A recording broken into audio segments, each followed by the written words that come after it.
আসসালামু আলাইকুম, কেমন আছেন সবাই? চলে আসলাম মিরসরাইয়ের মেয়ে চ্যানেল থেকে। আজকে আমি আপনাদের সাথে নতুন একটা রেসিপি শেয়ার করব।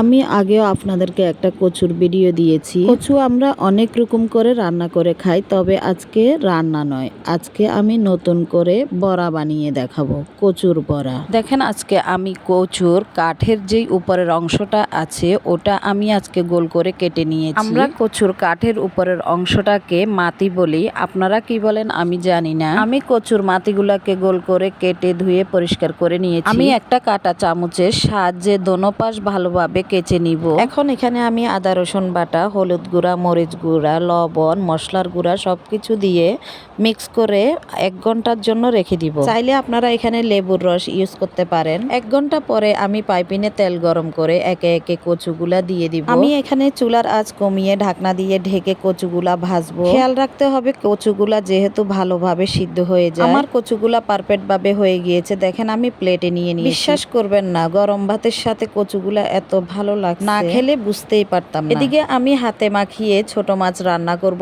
জলপাই দিয়ে। একটা পাত্রে আমি নিয়ে নিলাম খানিকটা পেঁয়াজ কুচি, লবণ, আদা বাটা, রসুন বাটা, হলুদ গুঁড়া, মরিচ গুঁড়া, সামান্য পরিমাণের মশলার গুঁড়া, কিছুটা কাঁচামরিচ। আমি পেঁয়াজের সাথে মশলাগুলা ভালোভাবে মেখে নিব। তারপর আমি মাছগুলা দিয়ে দিব পরিমাণ মতো রান্নার তেল। টমেটো দিয়ে মাছগুলা আমি আবারও ভালোভাবে মেখে নিব। নিয়ে আমি চুলায় বসিয়ে দিব ঢাকনা দিয়ে ঢেকে। আমার রান্নাগুলা যদি আপনাদের ভালো লেগে থাকে তাহলে আমাকে সাপোর্ট করে আমার পাশেই থাকবেন। নতুন নতুন ভিডিও বানাতে আমাকে কমেন্ট করবেন। আপনাদের ভালোবাসা পেলে আমি নতুন নতুন ভিডিও বানাতে উৎসাহিত হব।